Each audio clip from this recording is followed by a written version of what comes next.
First you have Baal, then when Baal comes in, the next thing to come in is the goddess. So look at what happened in America. We start turning away the early 60s. What happens? We would expect something to happen that would revolutionize sexuality. We have the sexual revolution. Happens like clockwork. Yeah. And if Baal is, Baal, they're all trying to possess America or possess the West. And so Baal tries to possess it the way we said, just get God out, and then materialism, all that. But the enchantress, Ishtar, does it through sexuality.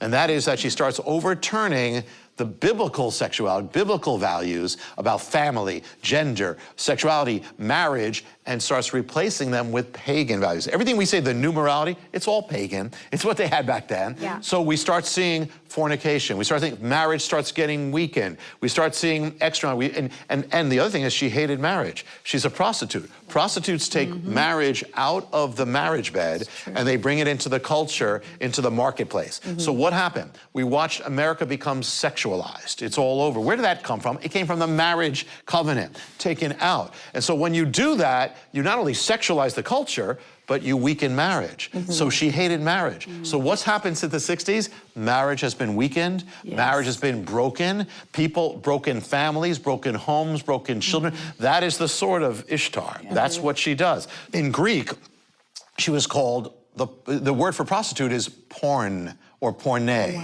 So we get the word porn from this goddess. Her literature is the first pornography in the world. And then we link it with technology. Yeah, exactly. Yeah, it's almost like, remember what Jesus said, when they come back, they're coming back stronger. So now they've got the web, now they got the internet, now they got the, porn. Back then, on your phone. Yeah, on your phone. Back then, she just had stone, they can make stone pictures. She spread all these stone pictures. Now you have technology. So pornography, and actually pornography means, the graphos of the porne means the writings of the prostitute. And the first ones we have is of Ishtar. So it's the word eros we get erotic from. Eros was actually a god, and it was born, the mother of Eros was this goddess. So this goddess produces porn, the goddess produces erotic.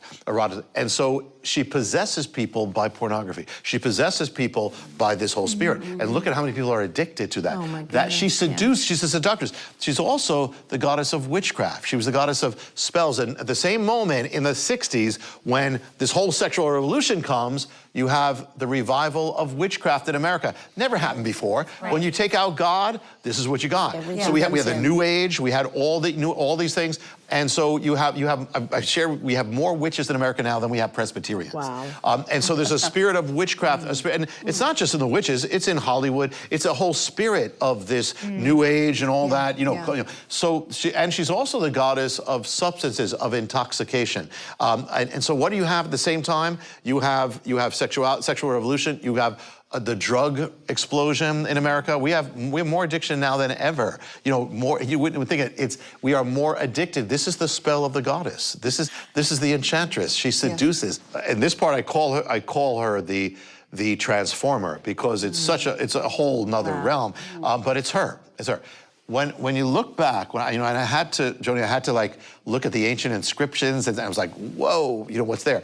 And when I look back about the goddess, she says, I am a woman, I am a man. Wow. She herself was female, but she had masculine attributes. She was a warrior. She was a fighter. She was violent. But she was female. So she actually was androgynous. She was both. So she's the god. And in a hymn to her praise, they said, you are the one who turns a man into a woman, and a woman into a man. And so the first thing is, she's not, but it doesn't happen at the beginning of sexual revolution, but then as she keeps going, it starts going here. But you could see this, we could see this, even before it got to where it is now, there was this spirit to try to, what she did is, it says she masculinizes women. She makes women, she defeminizes them. So since the 60s, you see this movement to defeminize women, to take away the nature of women, take away mother, long before it got here, same spirit. So to take away that, women, you don't need men, women, you're your own man, you do your own, that you have radical feminism at the same time. She actually rebelled against her father who was named Anu, who was the head of the gods, and she rebelled, and so it was a patriarchy. You have all the thing like we hate the patriarchy, hate the patriarchy. Well, that came from her. She was the one who rebelled. But then you have the feminization of men. It says in the ancient tablet, it says she grinds away the masculinity of men. Wow. So notice what we have in our culture. I mean, we all know it. It was never before. Is that there's this spirit where I said before that if a man is masculine, we'll say that's toxic masculinity. We got to hate that, hate the men. You know, if a woman is masculine, well, little bravo. You know, what is that about? That's the spirit of the goddess who merges sexuality, confuses sexuality, and all this has been happening. We're leading up to where we are. By the way, we mentioned that gods always go for the children. So here's another thing.